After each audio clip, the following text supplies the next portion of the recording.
Tetapi sebelumnya saya mohon maaf sekali gitu ya. Sekali lagi saya mohon maaf sekali jika apa yang ingin saya bahas kali ini, jika ada sebagian orang yang berpikir mungkin hal ini cukuplah tabu gitu ya untuk dibahas.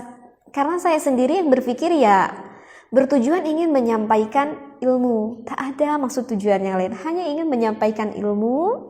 Dan kebetulan ini juga yang bertanya, maka ya saya ingin menjawab apa yang mereka tanyakan kepada saya tersebut, seperti itu.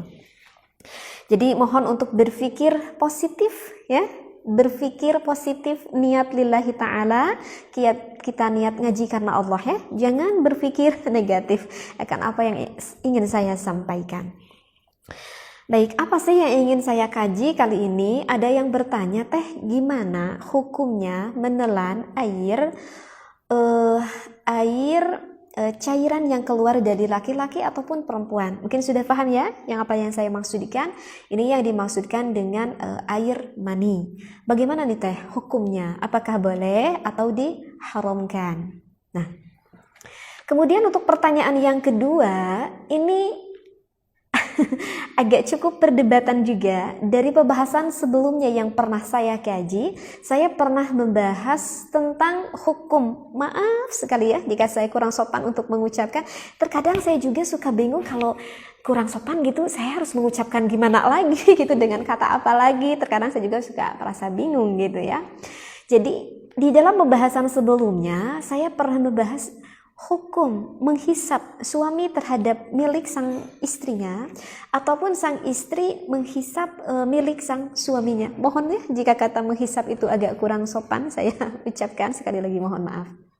Nah, di pembahasan sebelumnya saya menerangkan mengambil dengan satu referensi kitab bahwa di dalam kitab itu menghukumi boleh ya. Dan memang pada pembahasan itu saya hanya mengambil satu referensi kitab saja, seperti itu. Nah, kemudian ketika saya mengatakan hukum tersebut banyak sekali perbedaan pendapat antara orang-orang yang memahami akan apa yang telah saya kaji tersebut. Dan ada sebagian orang yang berkomentar, itu kan mulut itu kan untuk membaca Al-Quran. Mulut itu kan untuk berzikir kepada Allah. Masa mulut itu dilakukan untuk hal yang sangat menjijikkan tersebut? Gitu. Ya, saya mendengarnya senyum-senyum aja. Gitu ya. Saya senyum-senyum aja gitu mendengarnya. Itu gimana tuh? Banyak yang bertanya seperti itu. Nah, maka untuk melengkapi pembahasan tersebut, saya sekarang melihat dari beberapa kitab yang ingin saya kaji langsung dari 4 kitab yang berbeda. Kenapa saya untuk saat ini mengambil 4 referensi ataupun 4 kitab yang berbeda? Agar kita itu menjadi jamaah yang semakin luas pemikirannya, yang semakin banyak tambahan ilmunya, dan juga akan perbedaan pendapat itu sehingga kita menjadikan orang yang lebih bijaksana di dalam menyikapi suatu hukum. Seperti itu ya. Mohon untuk para pendengar mendengarkannya sampai selesai saya beres pembahasan agar tidak gagal paham akan apa yang saya maksudkan ya. Maka saya pengennya baca dulu semua referensi dari 4 kitab tersebut, baru nanti saya sedikit terangkan karena takut tidak paham bagi para pendengar yang tidak terbiasa mendengarkan membaca kitab. Sengaja saya tulis di dalam satu buku ini karena cukup repot juga kalau saya ambil 4 kitab. Jadi sengaja saya salin di dalam buku ini. Baik, bismillahirrahmanirrahim. Bismillah, alhamdulillah, wassalatu wassalamu ala rasulillah. Nah, untuk yang pertama di dalam Fatawi, ini karangan Syekh Wahdatuz Zuhaili. Bisa dilihat kalau yang punya kitabnya pada halaman 191. Bismillahirrahmanirrahim. Yahrumu diharamkan masul qadibi, menghisap batang milik suaminya, li'anna kulla mustaqdharin, karena sesungguhnya setiap hal yang menjijikkan, au najasin ataupun hal yang menajiskan, yahrumu diharamkan alal insani bagi manusia, al qurbu mendekatinya, minhu dari hal yang menjijikkan tersebut, li dararihi dikarenakan memadaratkan.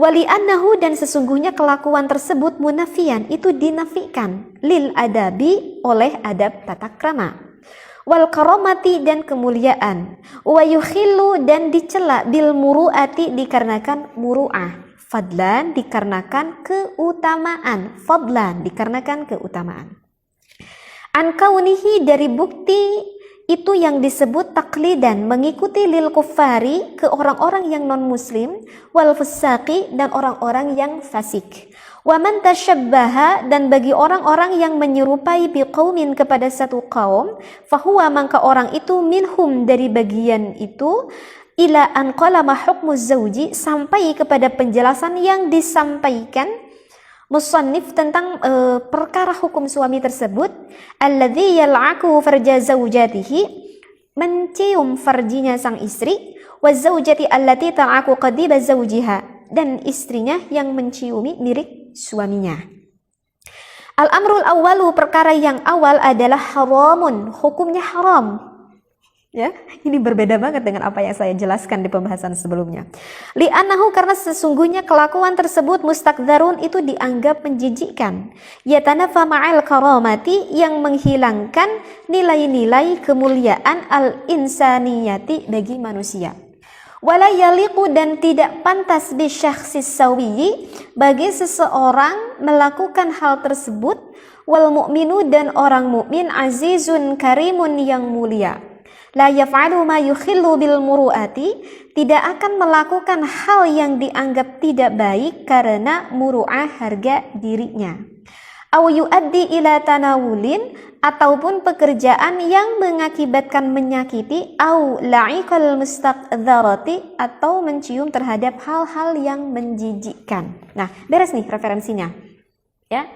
Ini referensi kitab yang pertama, hukumnya mengharamkan. Nanti saya bahas.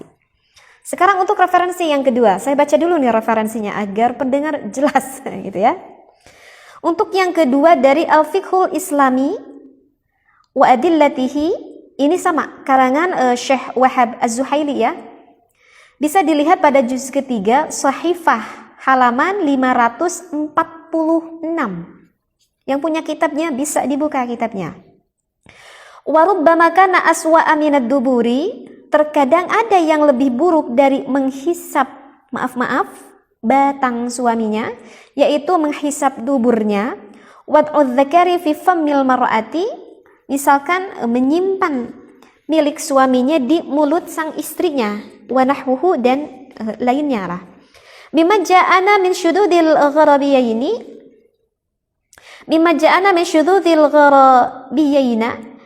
yang dari yang sudah datang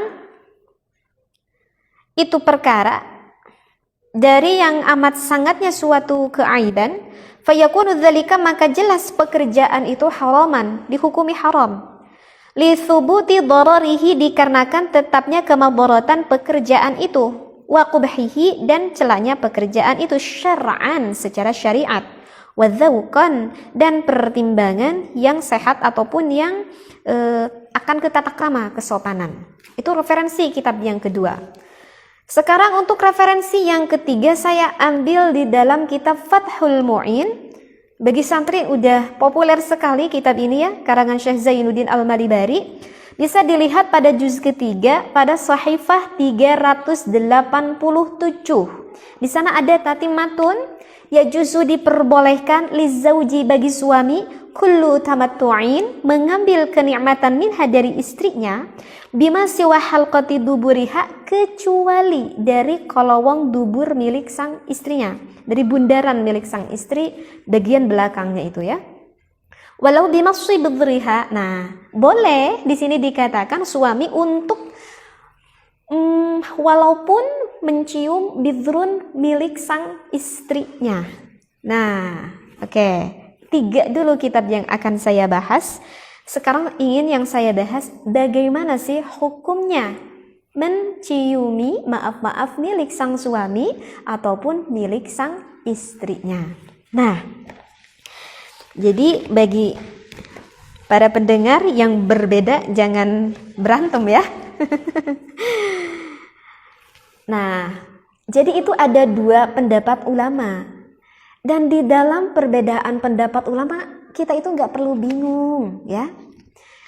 Yang penting di dalam fikih, kita itu ikutnya dulu ke mazhab Syafi'i, gitu ya. Kalau saya pribadi mengikuti mazhab Imam Syafi'i, sehingga saya mengkaji ya sesuai dengan mazhab Imam Syafi'i.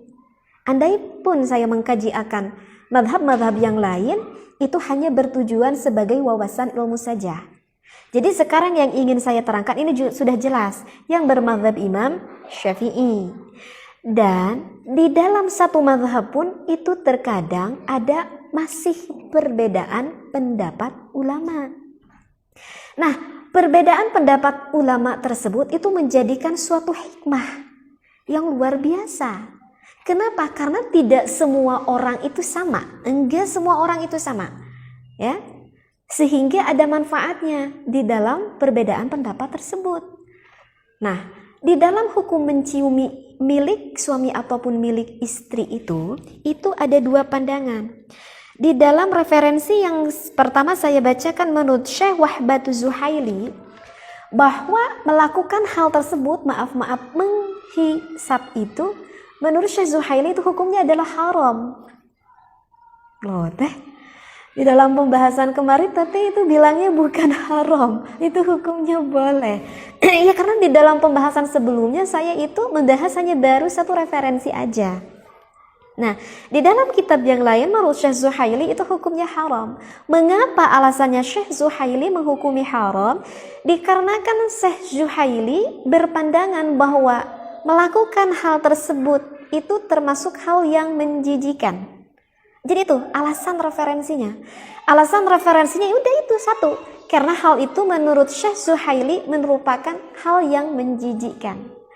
Dikarenakan hal tersebut dipandang menurut Syekh Zuhaili adalah hal yang menjijikkan, sehingga tidak sesuai dengan adab tata krama, sehingga mengatakan bahwa hal itu bukanlah suatu hal yang utama. Artinya enggak diutamakan melakukan hal tersebut. Begitu ya, jadi paham ya. Jadi sekali lagi menurut Syekh Zuhaili mengatakan haram, alasannya karena hal tersebut menjijikkan. Nah itu yang menjadikan referensinya.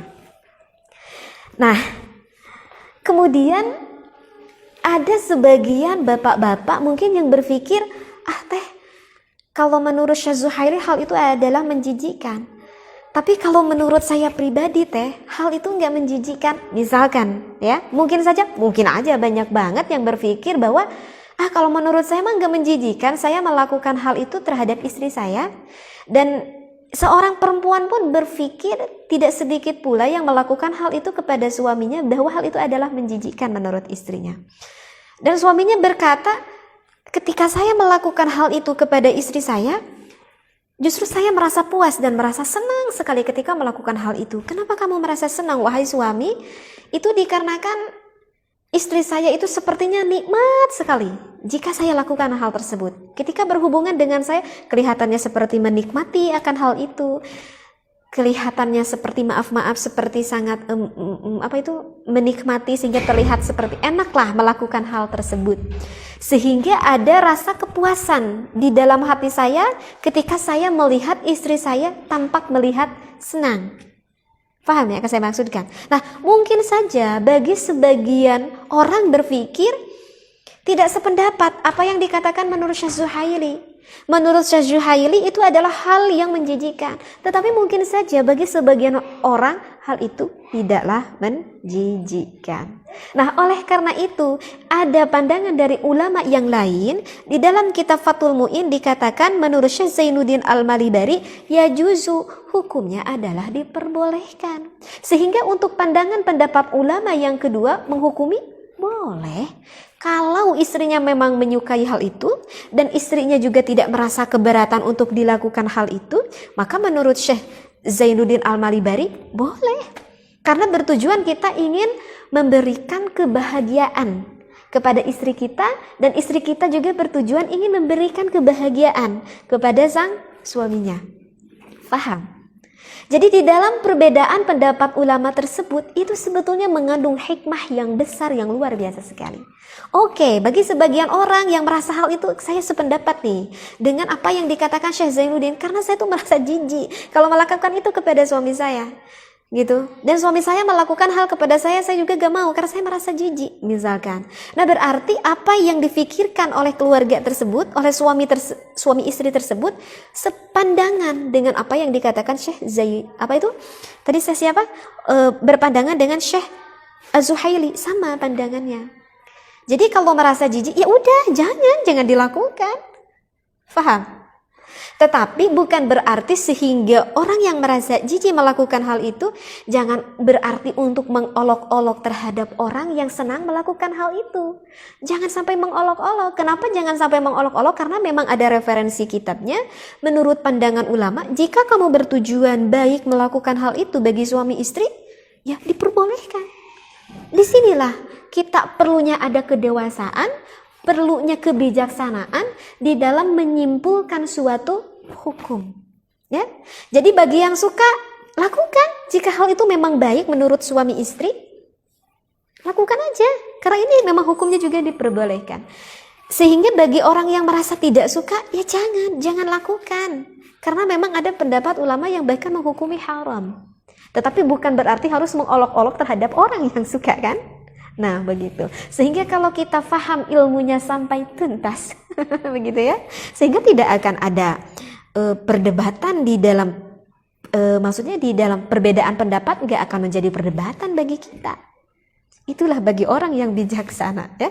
Jadi oleh karena itu lebih bijaksanalah bersedikit untuk menyikapi gitu ya.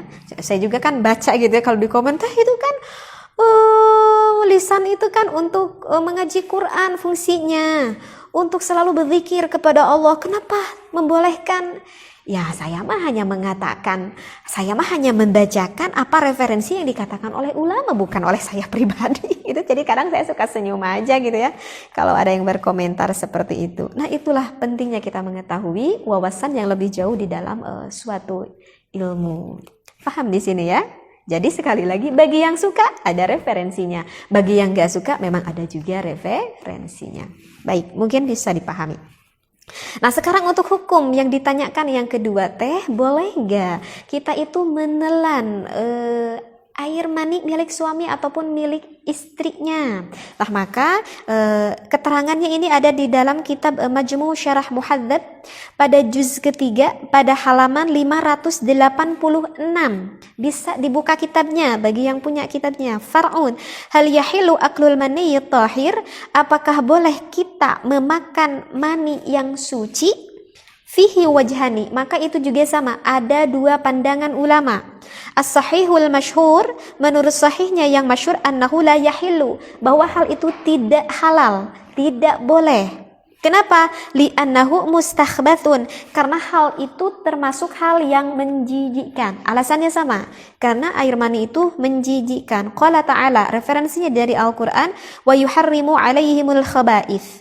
Gitu ya, wa yuharrimu diharamkan. Jadi khaba'ith ini adalah hal-hal yang menjijikkan, itu adalah diharamkan. Kalau kita lihat dari maknanya, wa yuharrimu ini maknanya mubalaghah ya. Dan khaba'ith ini multitafsir. Artinya multitafsir, hal yang menjijikkan itu kan banyak. Bukan hanya air mani saja, banyak hal yang menjijikkan. Pokoknya setiap yang dianggap hal yang menjijikkan itu haram. Seperti itu. Sekarang untuk pandangan ulama yang kedua, wathani, dan untuk pandangan ulama yang kedua, yajuzu, diperbolehkan. Wa huwa qaul Syekh Abi Zaidul Marwazi, ini menurut Syekh Abi Zaidul Marwazi. Kenapa membolehkan? Li'annahu, alasannya karena air mani itu tahirun. Menurut Imam Syafi'i hukumnya adalah suci.